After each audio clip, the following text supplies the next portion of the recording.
Hey, what's up, everybody? I'm Joel Madden, and this is Artist Friendly. On this episode, I'm talking to the lead singer of The Offspring, Dexter Holland. Let's go.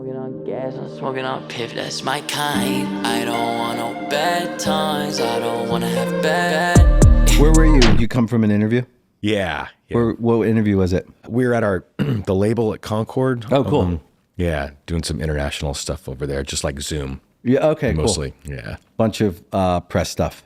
Getting ready for the record. You know how it is. Yeah. Get it all done. Yeah, this is kind of the first kind of official press day that we've done. So we're still a couple months out.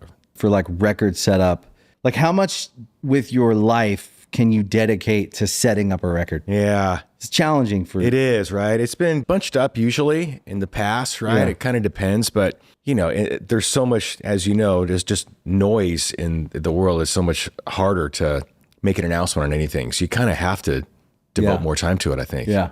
It's the thing that I think when I think about putting a record out, we're probably going to put a record out next year, which has been like 7 years. Okay.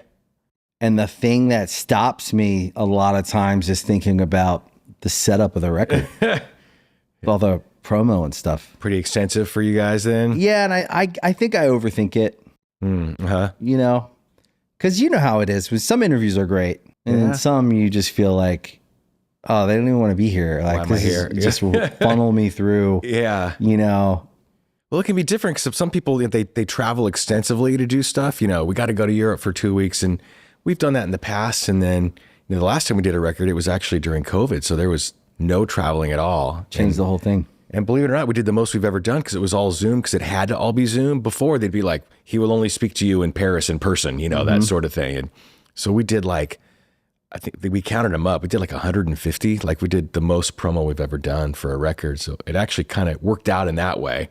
Yeah, I feel like COVID broke down some of the old, like rigid rules around like how we do any kind of press or promotion or anything like that. Because at the end of the day, like we call it promotion, but you actually care about the record you made. And when you can go and actually give it to someone, talk about it, and it feels like they care, you never mind doing that. For sure. Like I would travel anywhere if I knew it meant something. For sure, yeah. And the measurement you do a lot of times is just like, how much pain am I willing to go through to promote this to a writer, a magazine, whatever, and feel like it was like just nothing. Feel like a little disappointed in, like, you get used to it as you know through your career, but there's nothing better than I think when you get to talk about your record and it feels like felt.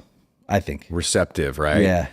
Well, so you're saying then it's been 7 years since you've done like promo for a record then, right? Yeah, okay. Yeah. Because we were just talking today, like, I don't know if you've noticed this because it's been a little while, but like, I feel like the more that time goes on, the easier it gets because they're more familiar. Like you're kind of more accepted than you were when you were a kid. And they're like, who's this guy who thinks he's got one song on the radio. Yeah, even though you don't age. Yeah, well, I don't know. Dude. Thank you. Yeah. I don't know if it's the, I saw you got a PhD in biology. Yep. Is there anything you learned in biology with aging that you're like, I'm using that? Yeah, that's right. Yeah, I developed this thing in the lab. It's a secret concoction. Fucking great, man. You look great.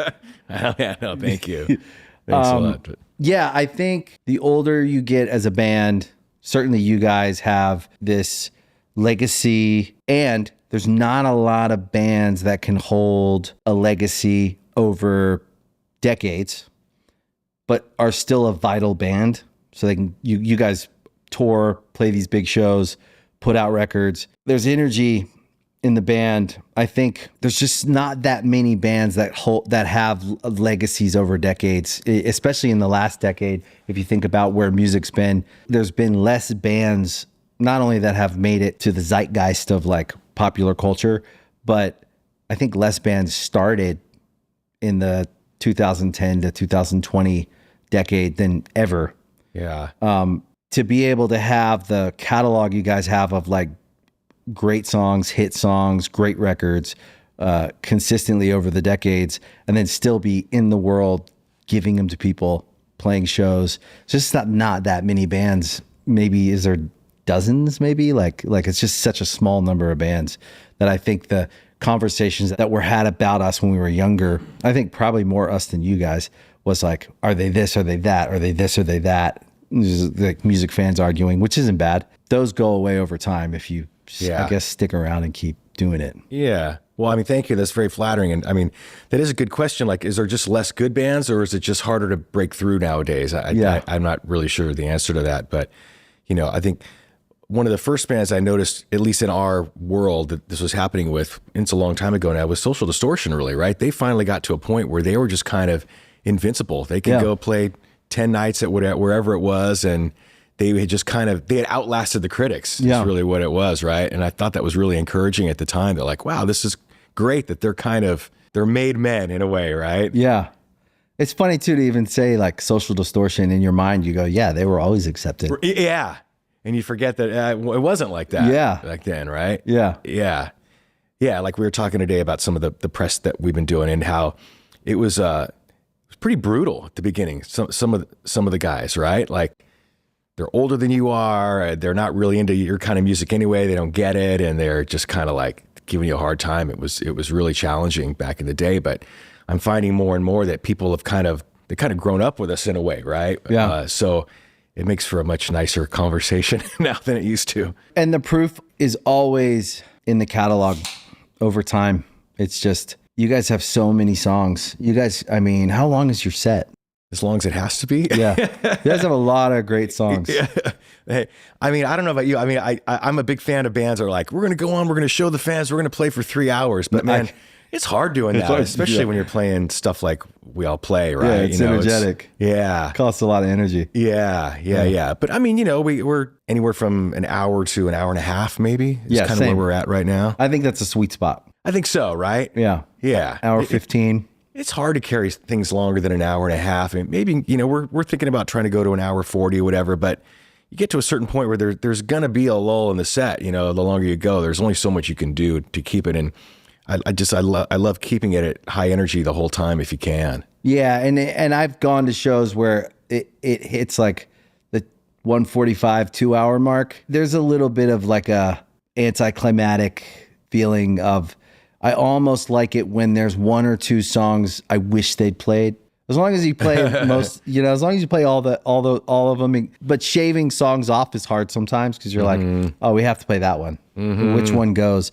But it is good to leave, especially if you're coming back, to leave people with a little something to want.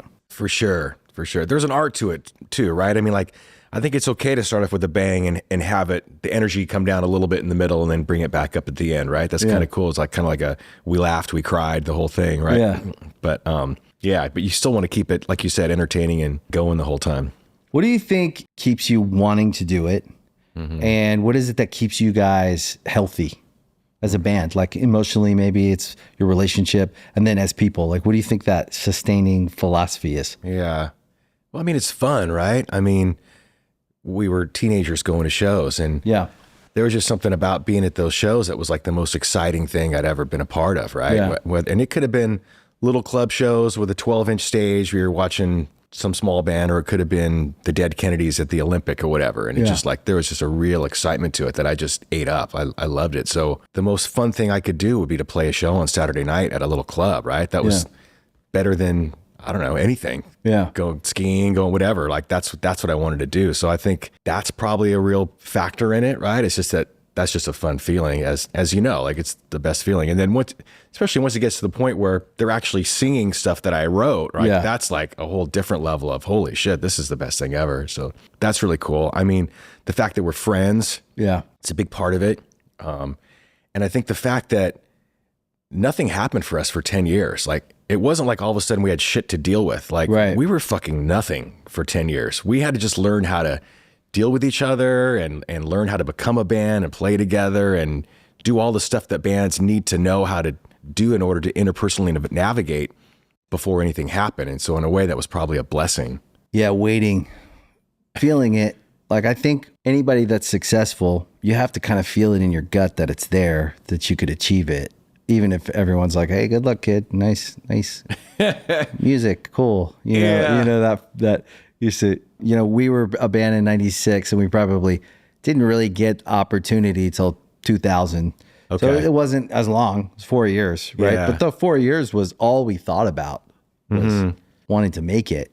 you know, but you feel it, but then you share it with people, you try to promote yourself, and you get that like blank stare, and you can just, you can tell when someone isn't buying it. Yeah. For 10 years, you guys had to have felt something was there. We were going to, Yeah, I was bullish. More than the rest of the world, probably. Yeah. I don't know. I think, we also started from, we didn't even play instruments. So neither did we. Okay. Yeah. So the learning curve was really long for us, getting to figure out how to play and how to be a band and how to promote yourself. No one was interested in us. So it's like, well, I'll buy cassettes and I'll dupe cassettes and we'll hand them out at shows, and just like, things that were maybe in some ways effective, in some ways didn't help at all. Right. And that just really took a while to just develop all that stuff and really getting to know people, I think, because as you know, it's so much about the people that that can help guide you in the right direction and stuff. Yeah. What year was that when you guys started? 85, 84, 85. And from there to like Smash, how many years was that? So it was about 10 years. 10 years. Oh my God. Yeah. Unreal. Yeah. People say, like, I've heard interviews of famous bands, like when we first started, there was only 6 people in the audience. And I'm like, there was only 6 people in our audience for about 8 of those 10 years. Like, it was like really where we lived for a long time. And where was that in like Southern California? Yeah. Oh. We grew up in Garden Grove. Oh, wow. Orange County. Wow. Yeah. And that ended up being like this little like hub for this like Southern California music, like all the little cities in Southern California. I mean, you would have probably come and crossed paths with so many bands that went on to have different levels of success. Yeah. I mean, after a while, we grew up, I really liked the Orange County bands. I loved TSOL and the Vandals and DI and Social Distortion, of course, and all that. And I think in some weird way that did influence me, in that I was interested in punk rock, but a melodic kind of punk rock that really wasn't very common at the time. There was a lot of Black Flag and Circle Jerks, and those are great bands and classic bands. But I mean, where I was coming from is I wanted to add the songwriting element to punk stuff. And you're trying to figure out how to do it. And you try to take your cassette to the club, and they're like, we don't want you, or how many people can you draw? And we can't draw anybody. And so you try to figure it out. We went through the whole thing where some sleazy promoter made us buy 100 tickets that we had to resell. We lost a lot of money on that. And then eventually we tapped into this thing, which was the backyard party. Finally people knew us enough to like, hey, why don't you come play our party? And all of a sudden you're playing for 300 kids in a backyard, and it's pretty fucking great, right? Yeah. Those were the days. If it didn't get broken up by the cops. Yeah. So, but that's kind of what I mean. The way you kind of just have to live and learn and figure out how to find your audience somewhere. I would say there are 2 records of yours that had a profound effect on my own, not only my songwriting, but my perception of like this music could matter in the halls of music history. When you think of great records, Smash, to me, one of the greatest records of all time. Awesome. Thank you. And it's funny because like when you're young and you make those records, like you're not thinking that at the time. You're making a record you love. You want to go play it. For sure. And it's interesting too, because like when you think of classic records, that would be on all my lists next to, what I was raised to think is important music wasn't the kind of music we were playing. Like it wasn't cherished at the time as anything important. It was like young or whatever, like pop punk or whatever you call it. I don't even know if we ever really felt like it was that. We loved punk music, but I was like, I wanted to make like good songs, like songwriting, that people would sing. But that one, and then Ixnay was for me, such a great, like that record. I love that record. I listened to that record. I wore it out. And obviously you guys have had a bunch of records I like. Just at the time in my life when I needed the record to show me something, those records appeared.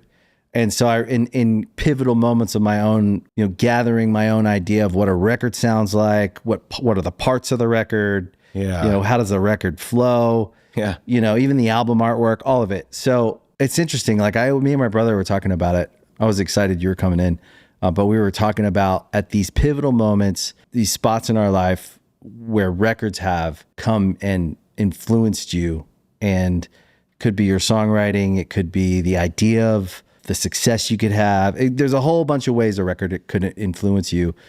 Those 2 records stand out to me as like really important moments that I went on from, and I think they infused into our records somehow.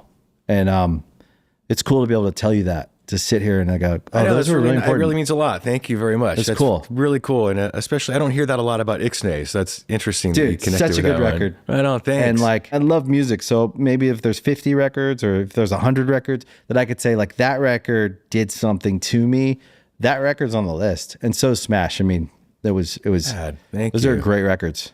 In a catalog of great records. How many records do you guys have? We've done 10. 10 records. Yeah. It's great. Yeah, got 11 coming out. You know, Smash was the first one that broke out for us. Yeah. And people thought it was our first record. It was our third because no one had heard of us. But Ixnay was kind of like the inevitable sophomore slump is what they're saying. And I'm like, we're going to prove them wrong. We're going to, Yeah. And it didn't do what Smash did, but there was no way it was going to, right? And also talking Like about Pinkerton. Yeah, talking about songwriting, it's like I knew that I couldn't do Smash number 2. Like it would be, I had to go somewhere else for a minute.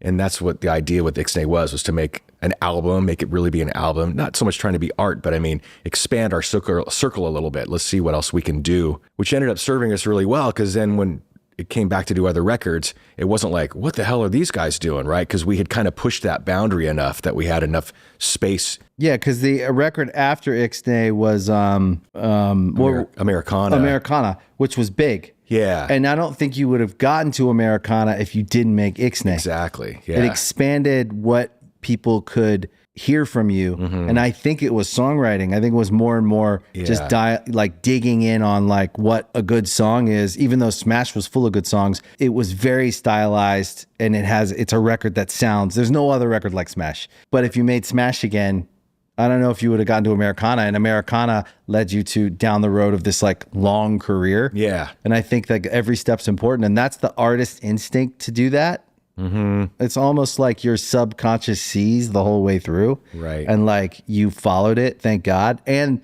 I would bet there's a ton of people, I'm sure it's not the first time you've heard it, but like I would bet a bunch of people, like real hardcore fans, love Ixnay. Yeah. Because it's an important record. Thank you. Yeah, no, we hear that for sure from the fans, right? Yeah. But it's that weird kind of stepping stone. Sometimes you have to go through that to get to the other stuff, right? Yeah, I remember when that record came out. I bought it first day. It was awesome. It was great. Yeah, as like I'm sure you know, like there's bands that they get associated with one kind of sound or one kind of song, and like I mean, I don't know. Like, let's say the Ramones, for example. And Yeah, I love the Ramones dearly, but they couldn't go out of their box after a while, right? There was just no way. They weren't going to be.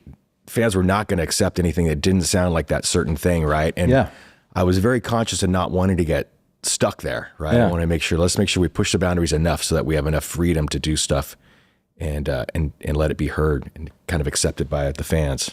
It makes sense now looking back. I mean, look at the whole catalog. Yeah. I don't think it would exist the way it does if you hadn't made that record. But when it comes out at the time, it's like, what the hell are these guys doing, right? Yeah. You know, and it's a scary time when you put that out. You're like, It's disappointing. I hope this is going to go over. And sometimes it does. Well, it doesn't always, but sometimes, you know, when it works, it can really work. Pretty Fly was a good example of that, where we put that out and like, I just knew driving around, like I'm seeing this in my neighborhood. I know this is a thing, kids that are acting like this, right? Yeah. And no one's done a song yet about this. And I'm sure someone's going to in the next 6 months. The Beastie Boys are going to do it. If I don't do it, I hope I get it out first. But But still, it was also very, I don't know, it was kind of a novelty song in a way, right? So I knew that there'd be a lot of haters on it too. And well, in the time it was novelty because it was new. Now it's a style of song that I would say I would give you guys a lot of credit for pioneering this kind of, it's novelty, but there's truth to it. So, but no one wants to admit it, right? Like I don't want to admit that I'm that guy sometimes, but I am. But when you listen to it, you relate to it because you're like, we all have that side to us, and so someone had to say it because you see it, and you're saying what we all see, But you said it in a way that we all agreed with, and therefore it was celebrated. And maybe at the time people could have picked it apart because it's the Offspring.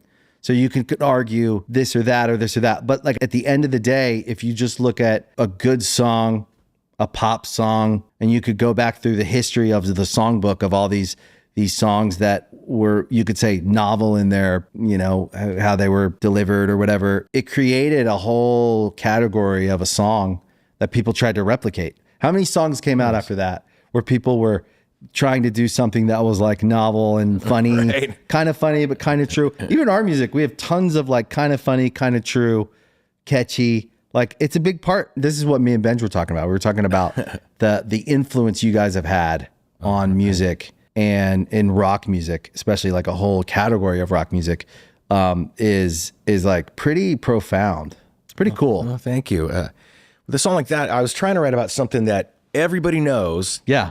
but no one's done a song about yet, right? Yeah. And that was a good example of it. I think Self-Esteem was kind of like that as well, right? You know, no one had really written a song, or I don't know. It seemed to, but they're also in on the joke, I think, is what it is. So it makes you don't feel like you're picked on. You feel like, haha, I get it. Wink, wink. We're all in this together, kind of, right? Yeah. And it has to be kind of, some of the truths are the only way we can say them is if we all kind of laugh about them. Mm-hmm. But it's the truth. Right. Yeah. Yeah. That's cool. The new record is coming out in October. Yep. Okay. October. 2 months. October 11th. Yeah. It's called Supercharged, and very stoked about it. What's the vibe? Fast. Yeah. A little more direct. You know, we just spent all this time talking about expanding your circle, but sometimes it just feels right to kind of go back Yeah. to the middle, go back to your lane a little bit, right? And I think the album's a little bit more like that. I think partly because, you know, our last album, you talked about taking a lot of time off. It was 9 years between records. Oh, wow. Before the last one. I went back to school and did a bunch of stuff. And Why did you go back to school? Why? Yeah. When the band broke in 94, I was a graduate student in molecular biology, and I was actually pretty close to finishing. I just had to write a thesis.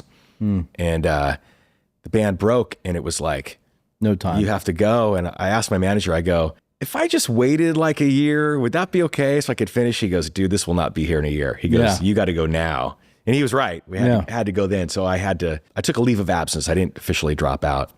And so after all these years, some of the professors were still around, and I felt like the door was open, but they were also getting older, and I knew that wouldn't be there for too much longer. And so I petitioned, and they were very nice to let me come back, and I didn't have to do remedial coursework or whatever. They said, just pick up where you left off. That's cool. It was great. I thought this is going to be easy. All I have to do is write a thesis, but it took like 5 years. Wow. Yeah. Well, the other thing, as you know, like I can spend a day or two a week maybe on it, but you know, you have a life, and it's hard. You can't go full time back into something else because you're already full time. Yeah, you're full time and everything. So, I mean, I'm.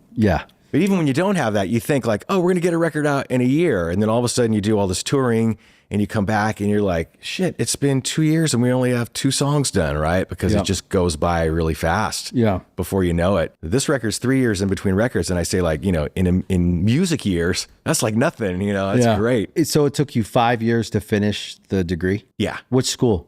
USC. Okay, cool. Yeah. That's cool. And did you have to actually go to campus at all?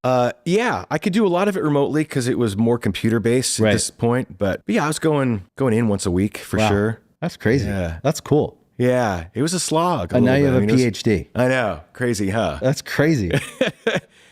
It was kind of like, I mean, I certainly don't need it, and I'm not doing it just to put a plaque on the wall, but it was kind of like, it was there and I'd come that far. It would have been a shame to not finish it, right? Absolutely. So, I'd be disappointed if I knew that and you didn't finish it. Yeah. I didn't know that. Right, yeah. That's fucking awesome. So, you know, and it's like jujitsu or something. It's like mastering something that is like, for the rest of us, is I wouldn't even know where to start. Yeah, there's a good feeling about knowing about something in depth, right? Yeah. You know, and we experience that in different ways in our lives for sure. And this is so drilled down. It's so esoteric. No one knows what you're talking about even, right? But still, just finishing that was a good feeling. And when you go through life, you don't always know how things are going to connect together down the road, right? Mm-hmm. You know, like this may come into play in some other way down the road. And I don't know what that is yet, but I think so. But I think there's something out there. There's also something about finishing something, no matter when you started it, because there was some part of you that actually was interested in that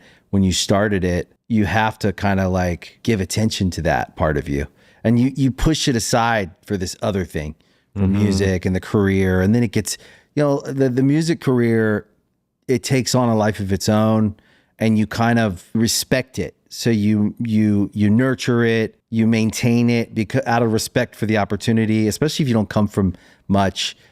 For me, like poverty was a real thing, and any opportunity was important because for 18, 19, 20 years, I had no opportunity and felt not very valuable in the world. And then suddenly there's all this opportunity. So I remember the first 10 years of our career, we just said yes to everything because we were terrified of disrespecting the opportunity that we had or not appreciating it. And I had to learn in my older age, like, no, you shouldn't actually say yes to everything. You should do the things that are right, that feel right, and what you can do. And if you're lucky enough to be around long enough to do that, then I think you can find the balance of the career and the real life. I think if you don't have a real life, things you enjoy, people you love, health, your well-being, I don't think you can enjoy the career like you thought maybe you could when you were younger. Yeah. I hate to use the word balance. That sounds silly, right? But That's the word. It kind of is. Well, you're the PhD, dude. In the music business, it is so easy to not be balanced because the things you don't have a normal day, and you're in Europe and then you're upside down and you can't sleep and you're up all night and trying to sleep during the day, and people have a lot of substance problems and there's partying going on all the time, and you're on tour, and we joke around and say, well, apparently every night's Saturday night, because when you show up to the show, all your guests show up with a beer and they're like, woohoo. That's their weekend. It's their weekend, right? Yeah. And you're like, it's 17 days in a row for me, right? Yeah. And you kind of go with it at first. It's kind of like fun. And you realize you can't keep up with that forever. It's going to really take you down. So you have to figure out how to even it out a little bit. Yeah. And then over time, you watch people literally die. But I saw it enough that I was like, okay, that's not the way. That's not the way. I think I got to figure out how to be happy. For sure. Healthy. For sure. Yeah. I'm not saying you have to abstain from everything necessarily, but like you were talking about people dying, and it's very deadly business, right? Yeah. When we came up, it was like, who died from drugs? Well, it was Jimi Hendrix and Janis Joplin, and they were hippies and whatever. That's totally different. And then all of a sudden, as time goes on, you see, I mean, how many guys can you think of that, right? More than we could even name here if we really went through the list. It's freaking deadly serious. And people really die in this business, and what a shame, The business or the machine or whatever you want to call it, the big world we get into with when you have hit records and you're selling out tours and stuff. It's not that I think it's fully an evil thing, but they're not necessarily guardrailing anyone. They're just like, keep the thing going. So if you don't have anything grounding around you, I'd see how a kid who's got a low self-esteem, has a hit record, goes off the rails. I could see how they wouldn't last long, because any opportunity you want for anything is there in success. Yeah. That goes back to that 10-year gap I was talking about. I was 28 when the band took off, which is older than a lot of people, right? And I think that ended up being lucky, because I was a little bit better able to stay grounded, I think, in all of that, right? Yeah. You were younger, I think, right? Yeah, I was probably 21. Wow. Okay. That's a lot to deal with being that age. And I was a really immature 21. I just hadn't really traveled and hadn't seen anything. And we came from a really small town. So I think we had a lot of learning to do. Yeah. I think part of the first experience I had was, I thought it was the greatest thing ever that we got signed and we put a record out and we had a song that was doing okay. And then the second record was the one that kind of, got big. I was like, everyone's going to love us. And then, no, they didn't. Yeah. but that's natural, right? Like sure. A band gets big, you're going to be met with all these people that like you and then all these people that don't like you, because that's natural. Like, that's the pop conversation. Sure. And I think my 20s was spent catching up in maturity and then making and then surviving that first part of my career. And I think it was around 28, 29 when I started to go, oh wait, I can stop and try to unpack some of this and make sense of it. And also see what's going on with me, because I didn't grow up going to therapy. So I hadn't even unpacked my childhood or anything. Okay. So I spent my 30s doing that. Yeah. Less music, wouldn't trade it, wouldn't change it. Yeah. This is because I think I'm 45 now. If we never made another record, I'd be fine. I'm happy with what we've done. And I love my band. We're still together, same band since high school. Now we do things because we really want to. We're making a record. I really like it. Really enjoying the process of it more than ever, probably. And I feel free from needing anyone else to like it. That's great. You guys doing it here? Yeah. Right? Yeah. Yeah. That's awesome. That's great. Yeah. 21. It's very heady having all that success that early on, right? Yeah, and you kind of get a little bit ahead of yourself. I think it's important to slow yourself down, I think, right? And that's hard to learn until you get a little older, or until you go through a real downturn, right? Yeah, And you which have we to- did, around that time, like 2011 maybe, or Everybody does, right? like music changes. Yeah. Nobody wants to hear from you. Yeah. You've had like a shit. decade of like kind of hit songs, and then suddenly it's like drops off a cliff. Yeah. And you think it's over because you haven't been through that before. Mm-hmm. And then age teaches you that it's like cyclical. If you hang around, stop needing everybody to love your band, right? That you got addicted to that. I did. Let go of that. Like, just love your band yourself. Get back to like where you started. Yeah. That's when for us, it like really came fully formed. That's when I actually think Good Charlotte became the band we are. 2011, 2012, whatever. We took time away. We had all had little babies and stuff. And we were like, let's just focus on our families and like, let's find out whatever's meant to be. And that's when I realized like, oh, what we started as actually was the right thing. We were trying to figure out how we pulled off this like fluke success. It wasn't a fluke.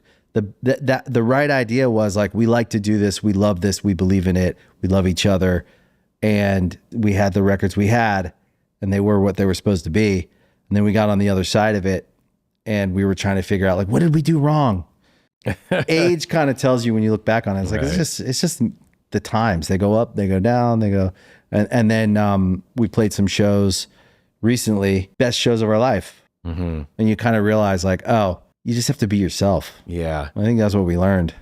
We're having some great shows too right now. And Yeah, you guys have so. career shows. It's going really great. And I don't know what's going on that all of a sudden, whatever zone we're in, or you guys are in, is, I don't know if the word is happening or what, but I mean, I'm thinking back to 94, we were on the radio with Come Out and Play, Keep Them Separated and stuff. But I mean, the contemporaries were Counting Crows and the Spin Doctors and, all these bands that like, how are somehow we the ones that this still feels right? Not that Counting Crows doesn't feel right. I don't mean that. Everyone's great in their own way. But I mean, I'll tell you what I think it is. One, I think you guys built a live culture because that was a necessity back then. Like, and it was a very kind of like in the world of like punk and all the adjacent music, live was such an important part. If you weren't good live, you didn't survive in that world. You had to be good live. You had to put on a show. So I think it's a culture. I think it's the songs, just so many of them. I think there's a work ethic that you guys have always had, that I've always seen it. And then I do think that generationally, it's not just people like me who listen to your records. Kids are now looking for the next step in their musical development. So you have these like teenagers who are just getting into rock for the first time. So everything's new to them. You guys are new, we're new. And I think it's good records, good songs. They stand the test of time, and that feeling and energy in your music is always going to be one that people have at any age. And, some people come for nostalgia. There's a part of the audience, we see it. There's a big section of the audience that's nostalgia. There's a big section of the audience that have never gotten to see us play before. And then there's a big section that just discovered our band like a month ago. yeah. And they're just new to them. I'm shocked at how much when we go to the same city over and over again, we have you can have a totally different crowd from year to year, right? So it's cool that there's that many people out there. Yeah. That's always fun. And I know what you mean about the generational thing, about seeing young kids in the audience and stuff. It's really cool. Yeah, it's really cool. Yeah. Me and my brother and a couple of friends were talking about the Rolling Stones. It's amazing that they're still playing. How about this though? Drums, bass, and guitar. Is that part of the key? Some of the most classic bands keep it to drums, bass, and guitar. And you talk about guitars going out of fashion and then coming back or whatever, but you keep on going back to those bands, I think. Yeah, and I think it is drums, bass, guitar. Like, there's something magical about a band getting up and playing live. And it's really actually coming out of the amps. You're really singing. There's something about that, like a group of people getting together. No one sounds like the Offspring, right? You guys get up on stage, you do your brand of music, and when you get up there, you play.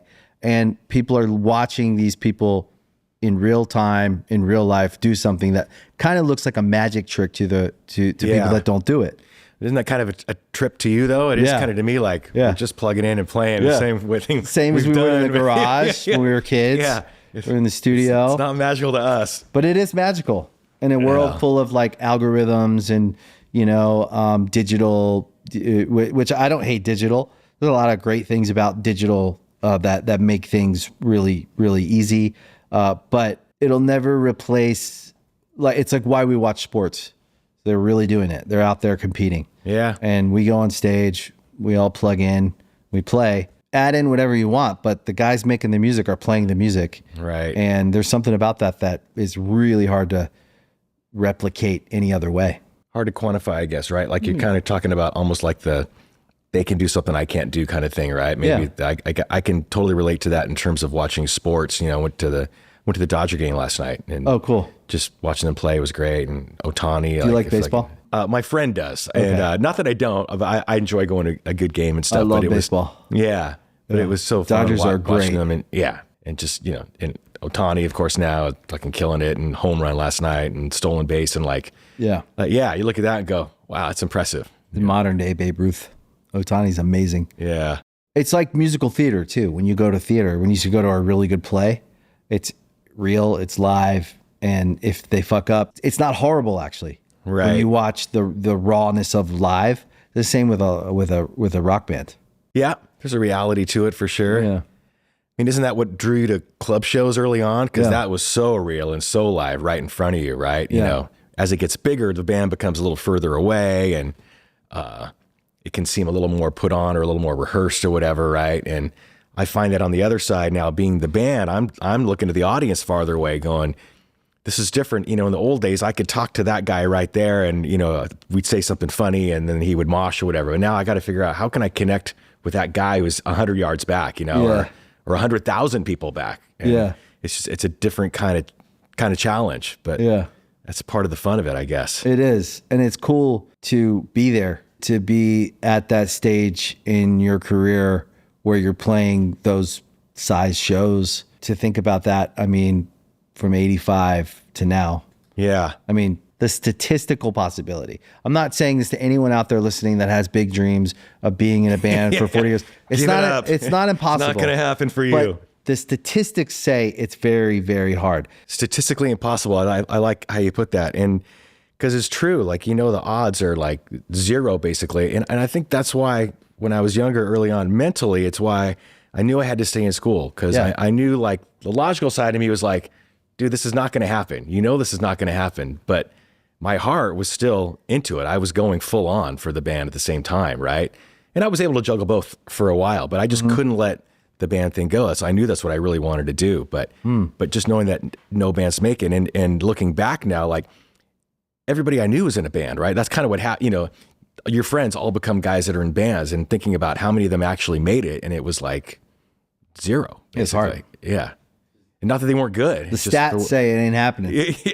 Yeah. That's why when you know, you're starting a band as a kid and the adults around you are going like, oh, they laughed. They laugh. Yeah. My older brother better laughed have a at backup me. plan or whatever. They're not wrong. Yeah, in right. the sense of what they're trying to do, which is protect you from you know, failure or whatever. But have you seen Decline of the Western Civilization Part 2, the metal one? No. Oh, because that's the one where the first one's all about punk bands. The second was all about all the metal bands in the late 80s trying to make it on Sunset Strip. And they're all going, we're going to make it. We're going to make it. And none of them do. And it's so depressing to watch these guys. And, you know. It's sad. Yeah. Just drink themselves to death and all that stuff. And it was like, I don't want to end up like that. Yeah. But for whatever reason, you saw it all the way through. You could have quit somewhere in that 10 years. Yeah. And there is something about not quitting. Not to say that's the only reason that you made it. It's not.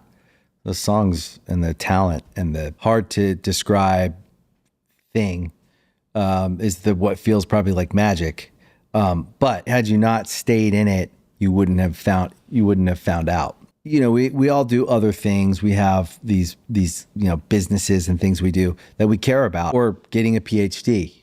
Right? You don't know why you have that yet, but you might find out. Yeah. And had you not finished, it's the same thing. It's the same principle of like following all the way through and staying with something. It may not feel like it matters as much to us now that we did, but it's probably, to me, one of the most important parts of what we have done.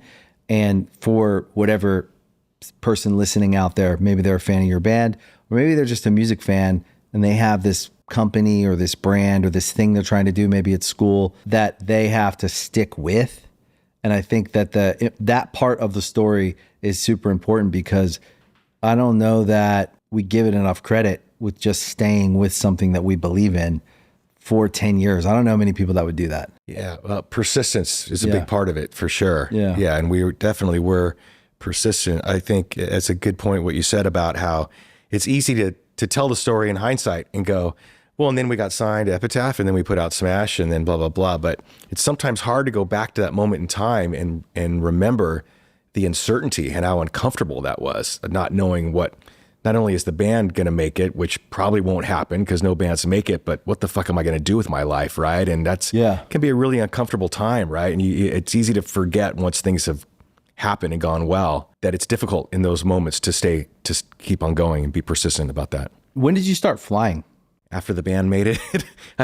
We had the money to actually try and do it. Yeah. Well, actually, just to be perfectly honest, it costs $5,000 for flying lessons. Okay. So, that's not terrible. It'd be more now, but this was whatever years ago. But that was more money than I made in a year, right? There was no way I was going to take flying lessons, right? And then once things happened with the band, we were on tour constantly we did 220 shows in 14 months. Yeah. We hit it really hard because we'd go around the US and Europe in clubs, and then it would get a little bit bigger, and then we'd go back and do theaters and, that whole thing. So it took a while till we had any time off. And I thought, I want to get my pilot's license. Pretty incredible. So did that then. Yeah, well, it's just something I always wanted to do. And I don't know. I think there's something about when you're in a band and it makes it, which is not supposed to happen, then all of a sudden it tells you, maybe not in a good way, like, well, I guess I can do anything then. Yeah. Right? I done this band, the whole band thing worked out great. Yeah. What else you got, right? Yeah. So I think sometimes in both good and bad ways, but I think it encouraged me to try things that maybe I would have been more reluctant to otherwise. This is just my experience of you, right? You have a very, I don't want to say serious, it feels like a grounded confidence. And it's serious in a way, seems whether it's focused or it definitely feels like the qualities like a pilot needs. Okay. Right? If there's a guy and there's something going down, you want that guy to take the wheel a little bit. You have a bit of that. And maybe that's part of your success as a person is a focus or you put your mind to something. But when I sit with you, I'm like, you know what? I would fly with this guy. I would definitely feel good, safe. Good. Well, you got to take it seriously for sure. It's right? pretty serious business. Yeah. But I once took a buddy of mine flying. I have a jet, right? And that terrifies me flying. Oh, really? I fly. Okay.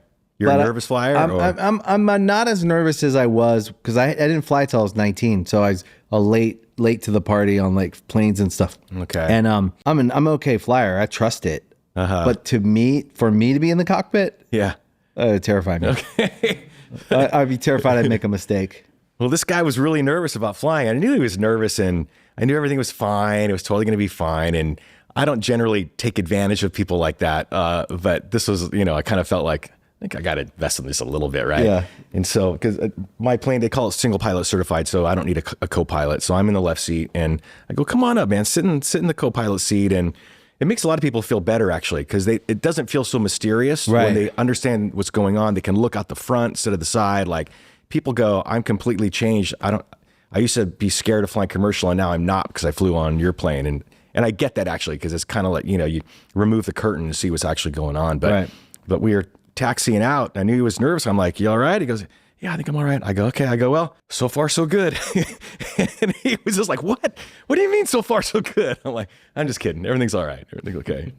Was it a smooth flight? Yeah. Okay. Yeah, totally fine. How often do you fly? It depends on whether we're traveling or not. But right. Once a week, once every other week. Wow. That's amazing. What a cool accomplishment. Yeah, I tell people it's kind of like my golf in a way. Right. People have something they're into, and that's just something I really like doing. Yeah. And I get a really good feeling about it. Even though it's exciting in a way, it's also calming in a way, if you know what I mean. Just kind of being up there, I guess. The world moves a little slower. Yeah. And there's also, because it requires a focus, in a way you forget all the shit in your day. It's a meditation. And it sounds weird to say meditation because that seems to say you're not thinking about it when you actually are. But everything else kind of leaves your mind while you're just doing the flying thing. And that's nice. I like that. And it's also kind of a reminder that like the science and nature work. Yeah. Like you go down your checklist and you go through your process and it's like, it's very interesting. logical in one way, but also very kind of beautiful in a way. You Yeah. know, you're looking out and seeing, like you said, nature and stuff. Do you have a favorite plane to fly? Well, I own it's called a Citation. It's a small business jet. And Cool. that's the one. Love it. Is the same principles for flying a jet, do they cross with like a helicopter? Kinda. No, kind of. Kind of. Yeah. Would you learn that faster now, you think?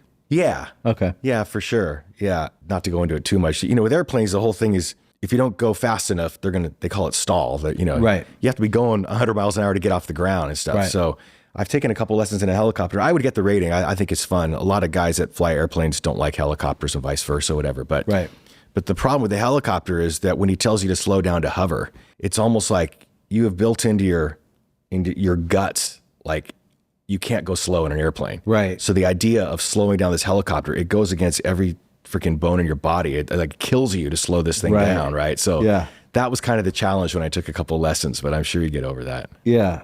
To not only start Offspring and be sitting here today in the Offspring, all the hit records, platinum records, all the success. If we don't throw it away as a fluke, right? And we say a big part of that was earned somehow, right? And we actually give you the credit for it of what it takes to show up through all those years that you could have quit a bunch of times. That's the thing. One thing in music with bands, I feel like a lot of people throw away our success as this like luck stick that we got hit with and we're the greatest. It's the greatest life ever. And we're just lucky guys. Yes. You and I know how lucky we are.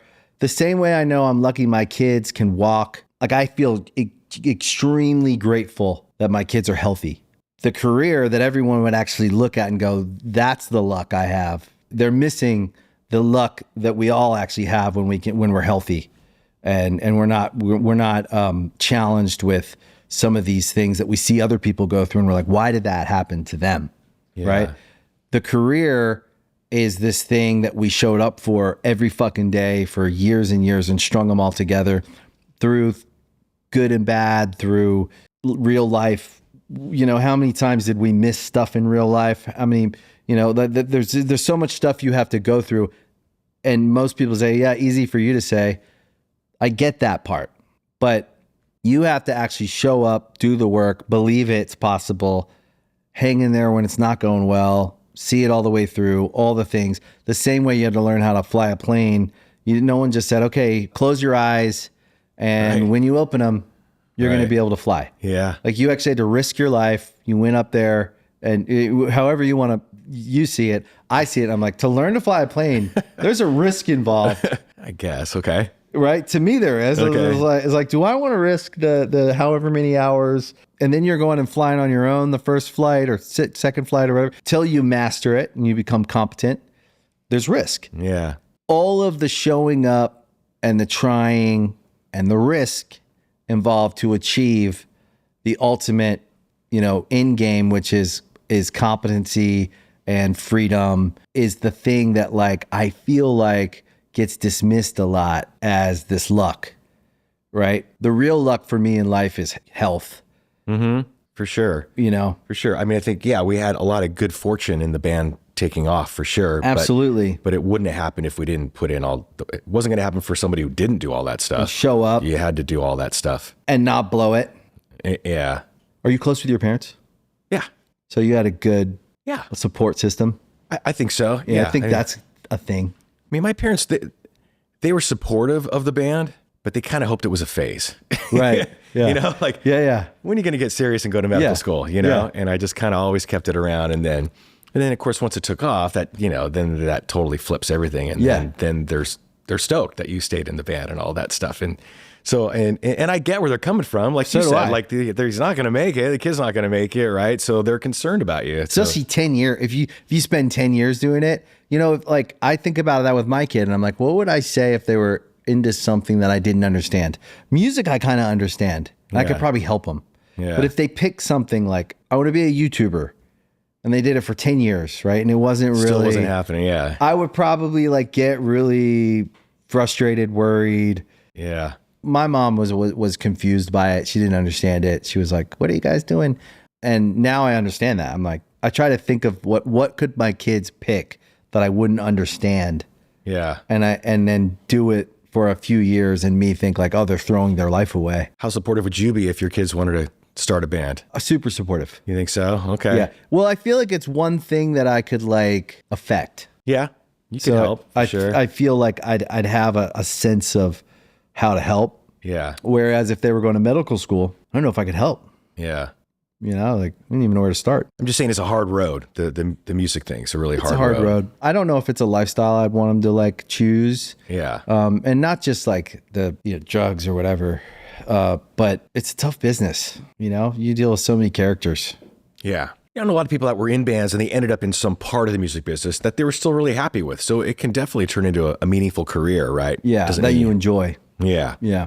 So do you think you'd be in and around the music business? Let's say the band didn't work out. Do you think the music business is something you like? No, I don't think so. Right. No, I think it's a good answer. Yeah.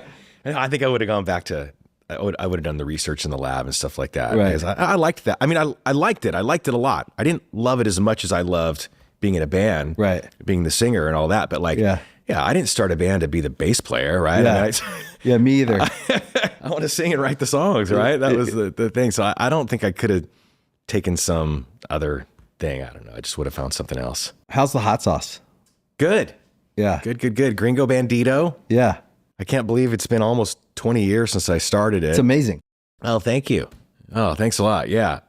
It's just kind of surprised. They don't expect it to actually be good. It sounds like a silly product the guy in the band made or whatever. But I actually, I wanted it to taste really good. Yeah. And, I lived in Southern California my whole life, so I've always loved Mexican food and Latin culture, all that kind of stuff. And so hot sauce was a part of it, and just kind of occurred to me one day, like, I should make a hot sauce. There should probably be a better reason than that. But it just seemed I actually think that's sometimes the simple joys in life is making something that you enjoy that you can share with other people. Because it's a thing. I mean, like we love hot sauce. Like, people love hot sauce.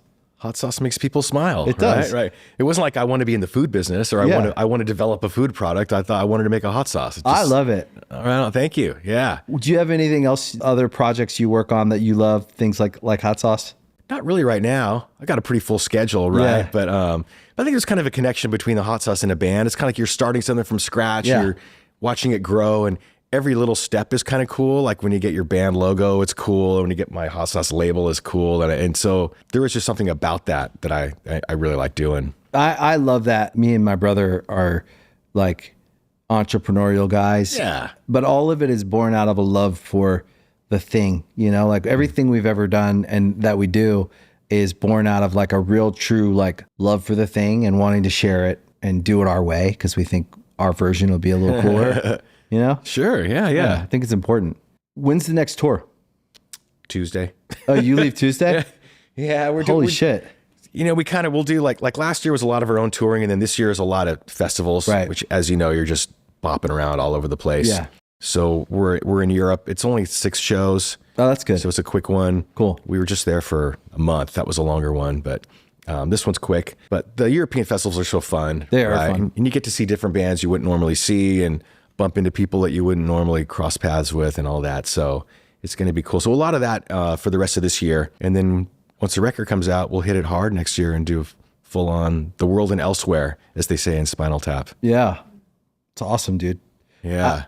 I'm so happy for you guys. I'm so excited for the record, and I'm really, really happy you came. It's not that many people left that I haven't been able to tell them, hey, that record meant a lot. We started the band, none of us played instruments, and we were just trying to learn how to be a band. You guys were one of the bands we looked at and we're like, some version of that is what we're supposed to do. So I give it a lot of credit. But I'm so glad I got to like actually That's awesome. Thank you. That means a lot. Really. Yeah. That's really, really very cool. I never expect a comment like that. So it's awesome. Like, wow. Congrats. Really cool. Yeah. On all the success. Yeah. Thank you. Thanks for the invite. This is really fun. Oh my God, man. Thank you so much for coming. I hope you enjoyed today's episode of Artist Friendly. If you really liked it, you can follow, like, subscribe to the show anywhere you listen to podcasts, Spotify, Apple, Amazon. We appreciate your support, and we'll see you next time. Bad times.